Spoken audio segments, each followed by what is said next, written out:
2 avtodoma od 100 povzročita avtomobilsko škodo. Medtem ko kasko, so pa stvari zanimive, je pa tako skoraj vsak 5., 10., odvisno od škode, je avtodom poškodovan, tisti, ki je kasko zavarovan. Povedali so nam že, da avtodomarji začetniki enkrat hitreje skurijo sklopke, uničijo blažilnike, korodirajo zavore in v motor naselijo alge. Na danes nadaljujemo s spiskom začetniških zagad, tokrat se posvetimo škodam na bivalnem delu avtodoma. Več kot polovica, tam proti 60% škod, se zgodi zaradi razbitja stekla. Nekje slabo polovico od tega so pa trčenja. Velikih trčenj je, hvala Bogu, zlomov. Glavnina tega so pa pač manjša tale manevriranja, ozke ulice in tako naprej. En primer sem se tako kar malo zamislil, je bil tako, da je dejansko voznik, parkirano vozilo zapel za levo stranjo, se je peljal in je podrsal desno stran avtomobila svojo levo stranjo avtodoma. Recimo, to se zelo dostikrat v kampih pri borovcih pokaže. Teren, recimo naraven. Lahko imaš toliko prostora med borovcem, in neka jama, nisi na to pozoren, pa se avtodom nagne, je ta. Ali pa mogoče previs, ki ga imamo pri avtodomih, to je čista učinek lestve, bi rekel. Vse veste, lestva, tiste, nekdo lesto nese, se obrača, Charlie Chaplin, tako. Podobna zadeva je tukaj,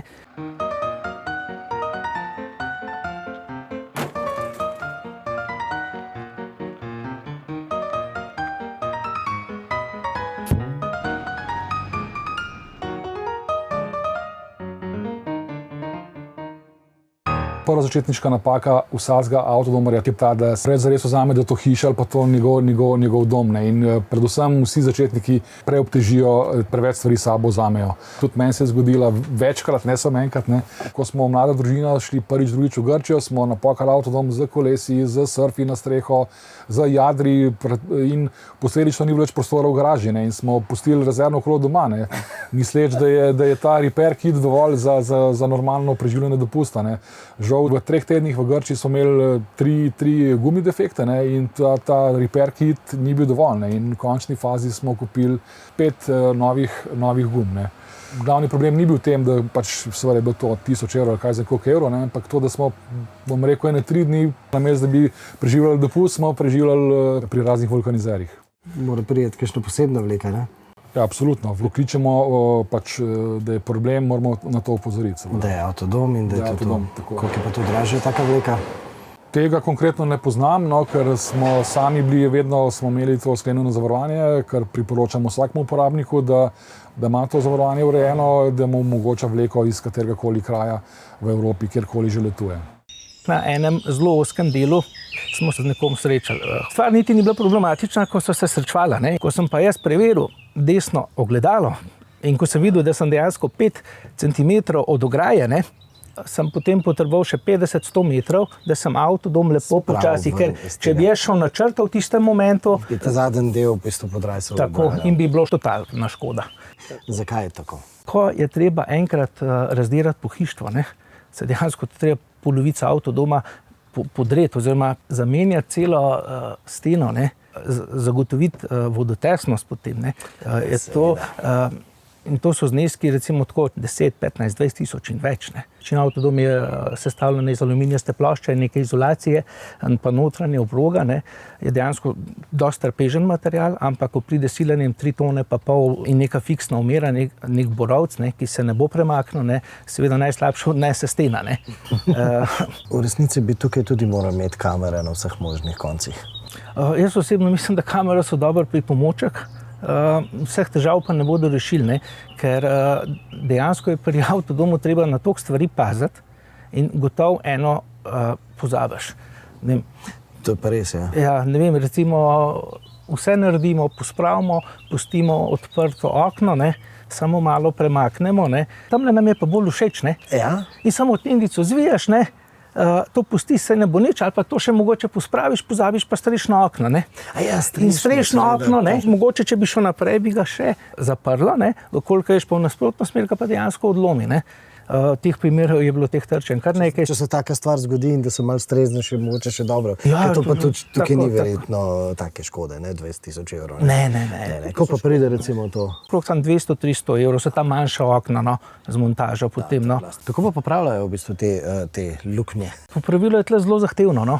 Ja, in drago, ne? In drago, ne. Tako da recimo zelo zanimiv je bila en primer, je bila pač zelo točkovna zadeva, ne, se pravi na majhni površini, ne, so ugradili neko slepo vtičnico. Ne. V tem primeru izgleda, kot da sta dva pokrovčka, sta pravi, eden je za vodo, eden za elektriko in je bila stvar popravljena za par evrov in je stvar v bistvu zelo ugodna, ker v konstrukcijo nima smisla posegati. Ne. Spet na začetku, ko začnemo polniti tank, bi vsakemu avtodomarju priporočil, da ne napolne tanka do vrha, ampak napolne tank za tisto vožnjo do neke destinacije samo do te mere, kar potrebuje za tisti dan. Ne. In da potem napolne vodo na destinaciji. Ne. Zaradi mase? Ali? Ja, seveda zaradi mase. Ne. Vsi ti naši produkti so opremljeni z tanki 140 litrov vode v tanku, potem še nekih 10-20 litrov v samem bojlerju, v sistemu in to je tako je lahko zelo hitro nekih 150-200 kg, ki seveda avtodom dejansko postane slabše vozen in tako naprej. Ne. Tukaj imamo gorivo, tukaj pa sveža voda. Okay. In tukaj se zgodi ne tako poredko, da uporabniki zamenjajo, se pravi, vodo pa bencin in zamenjajo eno ali drugo. Ne. In smo že imeli uporabnike, ko so rekli, Madonna, imate pa velik tank za vodo, ne. Potem nastane težava z čiščenjem. Tako da, ja. To je pa kar velik strošek, ne? Velik strošek, ja. Velik in neprijetna zadeva, seveda, ker je treba vso inštalacijo in vse je treba zamenjati. Ne.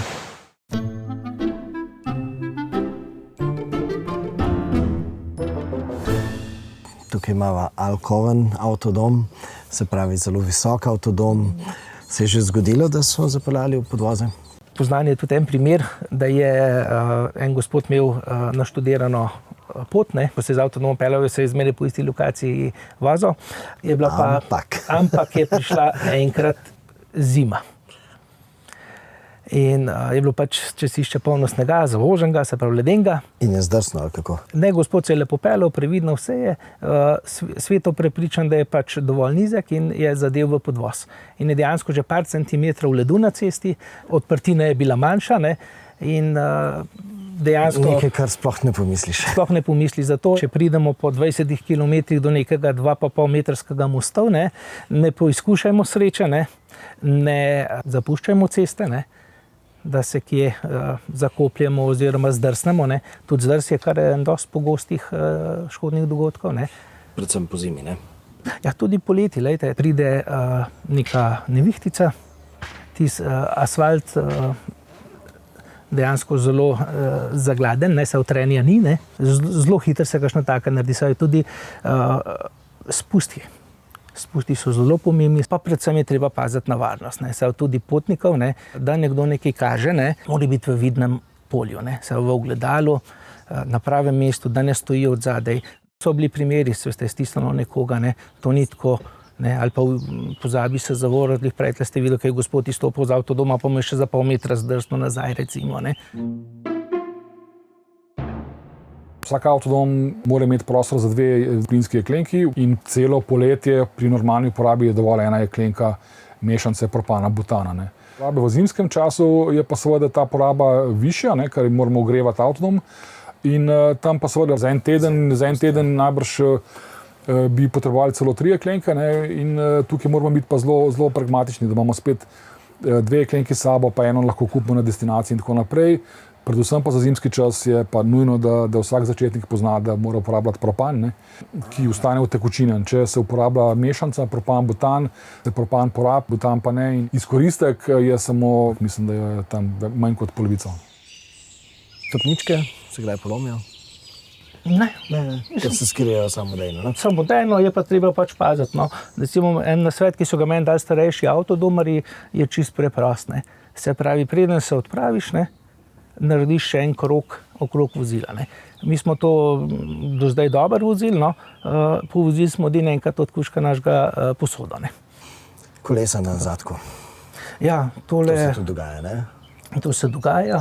Zdaj mogoče tukaj že pri sklepanju zavarovanja ljudi dostikrat pozabijo, koliko stvari sploh imamo. Je kar nekaj primerov, ko pač naložijo tale moderna električna kolesa. To je treba imeti ekstra sklenjeno. Tako, za nek minimalno doplačilo se pač doda k policiji zavarovanje opreme, se pravi tukaj so zajeta pač vsa oprema, prtljaga, neke neserijske vgrajene stvari v avtodom, ne, recimo antena, da klima recimo dodatno montirajo dostikrat na kakšne starejše avtodome, ne. Sončne celice gor, če damo anteno za televizor. Če zadostuje ta limit 5000 evrov, ne. Se pravi 5000 evrov je tako, ta limit, ta limit zelo hitro v bistvu prekoračimo. Jaz mislim, da je to pač nek osnovni limit, ker večina avtodomov ga potrebuje, ne.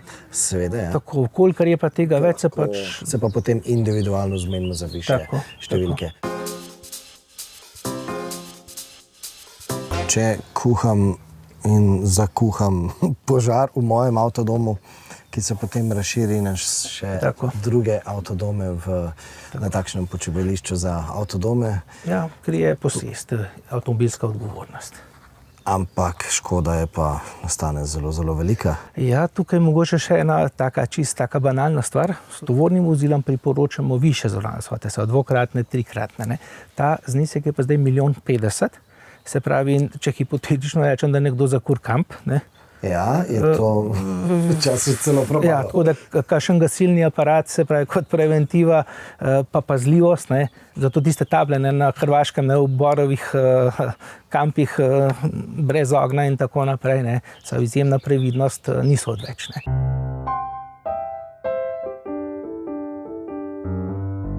Začetniki do vrha napolnijo hladilnik, ne, in pričakujejo, da bo že za naslednjim ovinkom pivo mrzlo, ne, čeprav ga so ga pred 5 minutami kupili v trgovini, temu seveda ni tako, ne, tako da tudi te stvari hladilnik napolnimo do te mere, kolikor ga res rabimo, mogoče za tisti prvi dan, drugi dan, vse ostale stvari pa kupimo na destinaciji, ne, se to je naš namen na avtodom ali pa prikolice, da potujemo in da tam preizkušamo različne stvari.